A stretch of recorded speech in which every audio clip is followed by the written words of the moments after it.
Alright, boys and girls, we're back with another quick miniature review. I said in the last video that I was really tempted to get to the torture chamber, and yeah, I did it. I'm guilty. So there it is, the terrain crate torture chamber. So let's pop this sucker open and see if she was worth the 25 bucks it took to get her. Let's see here now. Obviously the pieces are unpainted. Someone called them almost chocolate on Instagram, a chocolate color, and they kind of are. But I was very, very pleased with this set of miniatures here. Of course, you have the quintessential Iron Maiden. Let me show you how you can kind of see how they painted them up. And they give you a rundown of what's in the box here. What's in the box? But in any case, so we've got an Iron Maiden, heavily laden with spikes. Very nice. There's actually a couple of those, but you know they clamp together as such. So torture your players. There are some inlays, skeletal inlays. So there's those guys. Not too shabby. I was thinking that maybe I should get like a white background, so when I zoom in from with the items, I can get them to zoom a little better. That's not too bad. Not too bad. But there are two skeletal inlays. There's another one right here. One of them's in the pine box here. He's already in there. Comes with a pine lid. There you go. Comes off. There's the guy there. Let's see if I can get him to focus. Focus, my son. There you go. Nice focus. So a nice little piece. Pine box. He flops out of there. Not too bad. I like it. And there's a few of these coffins and Iron Maiden pieces, which are cool, but I'm obviously saving the best for last. There are two mummies. Now, the scale of these are great. Let me see if I can get him to zoom. Come on, Mr. Camera. I know you want to. But the scale of these are perfect for 28mm mummies. And, of course, they're meant to go. They have the old Tutankhamun sarcophagus here, so you can throw them into one of these sarcophagi, having reaching them out. Or I was actually thinking about basing them, because who doesn't need another couple of mummies? I got a horde of mummy miniatures, but you know what? It's a good sculpt. You can never have too many undead. So there's a couple of those guys. A couple of mummies. Throw them on bases. They can march around after your players. We've got a gibbet. Complete with locks on the doors. Too bad there's not someone in there. But yeah, kind of hang it up there. There's actually an Etsy shop that sells. Let me see if I can find that real fast on my computer here while I'm talking about it. There's an Etsy shop that sells all kinds of extras. They're all handmade. Yeah, Amber's Secret Cove. She's got boats and stuff, but along the lines of this, she's got a hanging gibbet. So if I angle the camera up there, you can kind of see that. This is Amber's Secret Cove. And they've got a different one that actually has 4 cages attached to it. So that's pretty cool, if you're into that. Well, there's one with 2. I don't know if there's one. I thought there was one with 4. But in any case, there's one with 2. So if you're into that sort of thing, you know, the gibbet.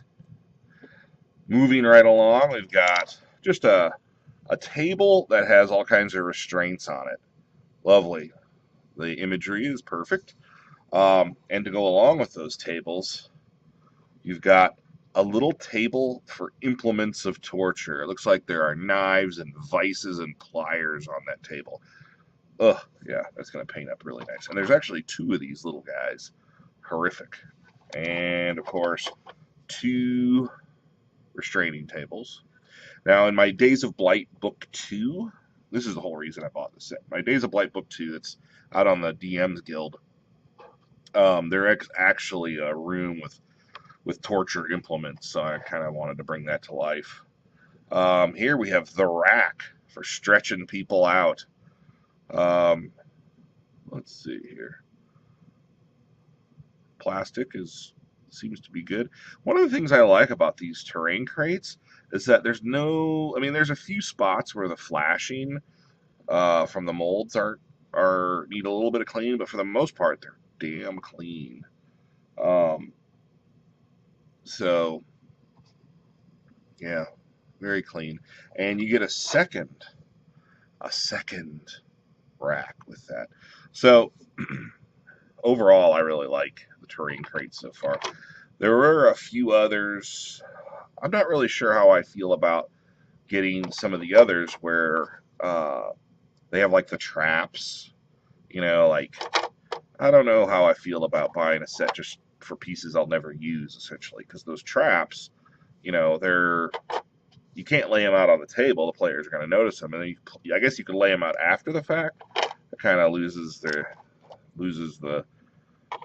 drama of them, but some people like them.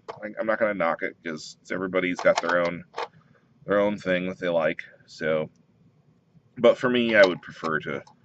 Let's see here. Got more of these lids.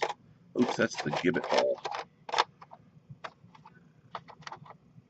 For me, I would prefer just to not use the trap pieces. And that actually eliminates quite a few. And then there is one that's like a dragon's treasury. And that one's pretty cool. And then there's a king's treasury that has like armor and whatnot, stacked up. I can't remember how this goes in here. There we go. Now we got it. Now we're in business. Our little table's back. Gibbets. But yeah, this is great. Can't go wrong with this. Torture room. It's lovely. And we got a couple coffin tops. There we go, and it's all stored. And I can't remember who it was that said it, but yeah, they do look like chocolate until they're painted. So, yeah, terrain crate, torture chamber, looking great. I do have a shipment of Paizo miniatures coming soon. One of them is their big giant Hydra, their huge size Hydra, and I'll be sharing that. And there's also Jungle of Despair. I didn't buy boxes of Jungle of Despair. I cherry picked, so I'll be sharing those. But there's quite a few of them coming. But what I did get, I'm going to share this with you. This is wonderful. Okay, these are from, I think, Bear's Head. And what you got here is Gary Gygax miniatures. They're called the Dungeon Master miniature. Paint those up, give him his DMG there in his hand. I'll probably show these off a little bit more in another video of their own. But, yeah, these are great. Gary Gygax miniature. If you guys have never been to GaryCon, it's in March. I highly recommend that you attend because it's wonderful. But that's all I've got for today. Check out below for my link to my Patreon. Try to support my work there. We've got lots of adventures coming out soon. The third Days of Blight is coming out this spring, 2019. We've got the Monstrous Lexicon. That is 70 new monsters and 4 playable races. That is coming out this winter, so very soon. I did a collaboration with the Architects of Destruction and wrote an adventure featuring their tiles. So all the maps and so forth are built from their tiles. So if you wanted to bring the adventure to life, you could actually buy a bundle of tiles to actually put all the maps in the adventure together. But it's called The Lost Tomb of Lord Longcloud. It's a dwarven tomb that's been lost, and there's all kinds of intrigue and subterfuge going on behind the scenes. Hopefully the first of many, but I think we're going to be publishing that one as well. So look for that on Amazon. Monstrous Lexicon will be on Amazon, Barnes & Noble. And Days of Light, which I mentioned earlier, is in the DMs Guild. So check those out. And again, thank you all. Happy gaming. Check out Patreon links, Teespring links. I got shirts and all kinds of stuff to help support the work. Continue cranking out good material for you guys. I really appreciate all of your support. Thank you. Bye-bye.